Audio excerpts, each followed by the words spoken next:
A paz do Senhor Jesus. Vamos começar mais um cafezinho com Jesus, amém? Eu sou o seu irmão Alex, que apresenta todos os dias o cafezinho com Jesus. Pegue a sua Bíblia. Hoje nós vamos começar o terceiro áudio, o terceiro estudo sobre o olhar e sua queda. Amém?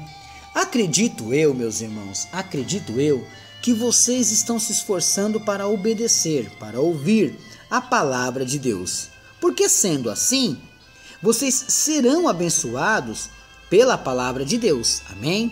Então, eu quero que hoje você olhe, contemple e esteja, irmãos, atento para tudo que Deus quer falar. Deus, muitas das vezes, Ele não abre a boca para dizer, mas Ele mostra para nós de outra maneira. Então temos que ficar atentos. Amém?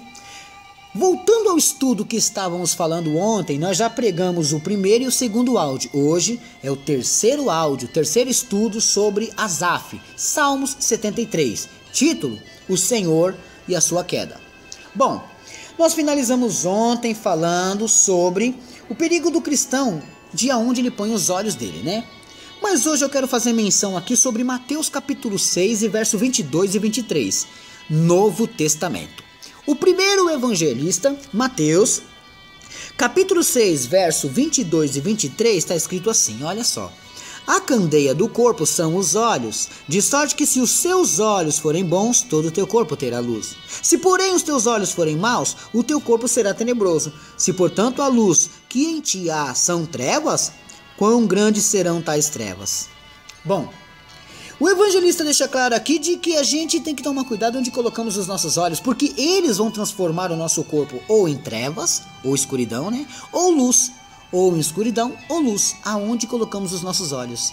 Sabemos que muitas pessoas, quando eles começam a colocar os seus olhos em pornografia, o seu corpo se torna tenebroso. Ele não consegue orar, não consegue jejuar, fica fraco espiritualmente. Essa regra não é necessariamente para todos, mas alguns acabam enfraquecendo assim. Acabam ficando doentes espiritualmente, né? A pessoa começa a andar na rua e os olhos dele começam a olhar curvas de mulheres, ou olhar e desejar coisas de lá de fora, aonde o seu corpo começa a padecer. Por isso, irmãos, eu pego muito no pé das pessoas, principalmente as irmãs, aprenderem a se vestir. Para que vai se vestir de uma maneira de agradar aos olhos do homem? Se vista de uma maneira que agrade aos olhos de Deus. Amém? Então, vigiai da maneira que estais, da maneira que anda, para que você não venha, irmãos, trazer o pecado sobre a igreja, né? Bom, aqui nós percebemos que a candeia... O que é uma candeia? Talvez você poderia se perguntar assim, tá bom, mas você leu aí Mateus capítulo 6, verso 22 e 23, mas eu não sei o que é uma candeia. Tá bom, os mais antigos vão saber o que é uma candeia. E ainda quando você estiver lendo a Bíblia e não souber, compre um dicionário. Muitas escritas da Bíblia você pode encontrar num dicionário. Amém? Bom, candeia é o mesmo, para simplificar para você, é o mesmo que uma lamparina, aonde havia um cordão que ficava molhada em um azeite. Você acendia a ponta e ele ficava iluminando a casa. Uma lamparina. Entendeu? Então, vamos trocar o nome? A lamparina do corpo são os olhos. Entendeu agora? Quer dizer, a luz do corpo. A janela, o que traz luminosidade. É ela. Quando você acende uma lamparina, você enxerga tudo que estava em oculto. Entendeu? Bom, aonde colocamos os nossos olhos, aí trazemos para dentro de nós o que olhamos. Irmãos, eu trabalho com área de batalha espiritual há muito tempo, né? Tá certo que no momento eu vejo muita mentira, muita palhaçada no meio, mas a área espiritual, a guerra espiritual, a batalha espiritual exige muito de consagração. Uma pessoa, irmão, só pode expulsar uma legião no nome de Jesus estando consagrado. E ele se consagrando ao Senhor, ele está puro e em débito nenhum com o mal. Contanto, exige autoridade e recebe. Bom, contaminamos nosso interior quando colocamos os nossos olhos nessas coisas, irmãos. Você quer dar uma olhadinha? Salmo 101, vamos lá? Volta lá para Salmos. Vamos lá, Salmos 101 e verso 3. O que está no Salmo 101 e versos 3?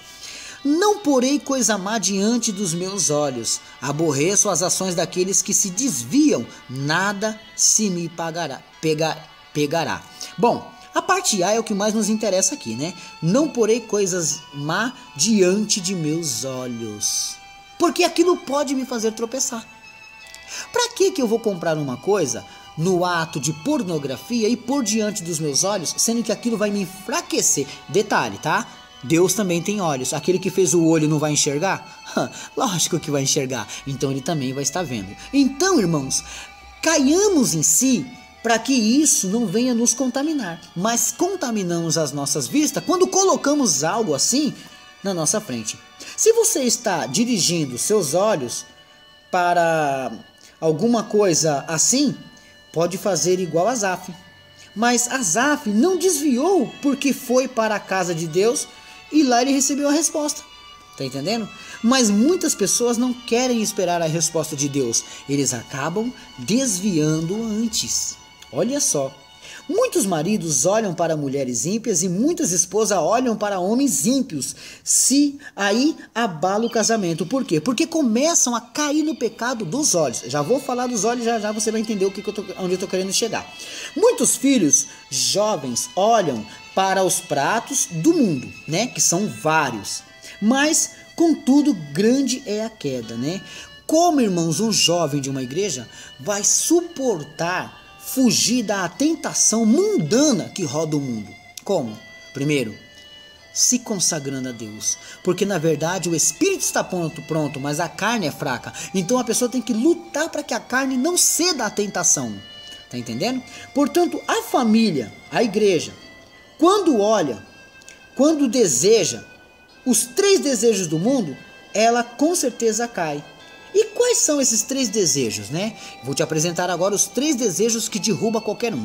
Existem milhares de pecados, mas todos os pecados estão englobados, estão juntos e separadamente também em 3.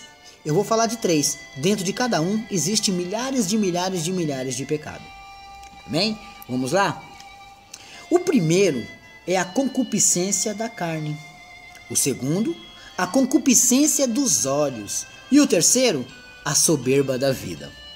Concupiscência, para quem não sabe o que é uma concupiscência, é a cobiça de bens materiais e o anelo de prazeres sexuais. Então, quando uma pessoa ela tem a concupiscência dentro dela, então ela na verdade está cobiçando um bem material ou desejando um prazer sensual ou sexual. Pegou aí? Entendeu? Então temos 3 tipos de pecados, irmãos, tá? Asaf caiu em um. Se você for esperto, você já descobriu qual.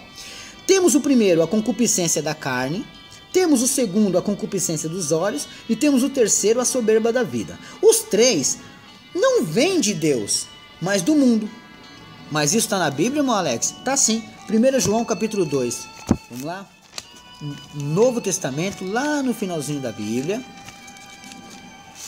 Primeira carta de João, vamos lá, 1 João, capítulo 2, 16 e 17, que diz assim, ó: porque tudo que há no mundo, a concupiscência da carne, achou aí? A concupiscência dos olhos, viu aí? E a soberba da vida. Não é do Pai, mas do mundo. E o mundo passa e a sua concupiscência, mas aquele que faz a vontade de Deus permanece para sempre. Quer dizer, tudo isso passa, esses desejos. Mas você permanece para sempre se você estiver em Deus. Tá vendo? Aquele que faz a vontade de Deus, ele passa por esse tipo de tentação. Então, irmãos, vamos ver isso com mais detalhes. Concupiscência da carne concupiscência da carne são os desejos e apetites sensuais, né? Tipo, os bens materiais também, quando a pessoa deseja também. Mas aqui, na verdade, nós vamos falar da concupiscência da carne. Seria aquilo que a pessoa está desejando como uma parte sexual. Essa é a concupiscência da carne. A concupiscência dos olhos são os desejos de bens materiais. Tá vendo? Também caímos nessa falha, né? E a soberba da vida é o desejo por posição ou estar acima de alguém. Bom, irmãos, na realidade, a soberba da vida engloba muitos pecados, né? Mas a soberba da vida foi justamente o que Asaf viu. Mas ele não estava desejando ter uma posição ou estar acima de alguém. O desejo dele era ser igual a eles, né? Isso é ser soberbo, para caso você tenha dúvida. Então ele entrou naquela roda, né? A única coisa que pegou ele aqui foi a soberba. Ele acreditou na soberba, ele viveu a soberba, ele invejou a soberba, né? Tudo isso, nossos olhos podem nos transformar em um corpo tenebroso, que é o que está lá em Mateus capítulo 6 e verso 23. Então todos nós podemos se tornar em uma pessoa negativa e errada. Por quê, irmãos? Porque acabamos dando lugar nas coisas que queremos ter do mundo. Nós desejamos as coisas que vêm do mundo, né? Olha aí, esses 3 tipos de desejos, né? Então nós temos que tomar muito, mas muito cuidado. Por quê? Porque podemos, irmãos, ser pegos, irmãos, de surpresa e padecer. E padecer como, irmão Alex? Padecer quando a gente olha, irmãos, achando que estamos crentes e não vai acontecer nada, mas estamos desviados dentro da casa de Deus. É o que 1 João capítulo 2, verso 16 e 17 disse. Quer dizer, olha o que está no verso 15. Não ameis o mundo, nem o que no mundo há. Então você não tem que amar o mundo e nem as coisas que estão no mundo.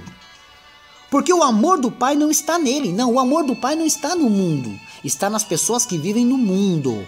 Entendeu? Então você tem que entender assim. Se os meus olhos, irmãos, começarem a ficar na concupiscência, eu tenho que vigiar com meus olhos.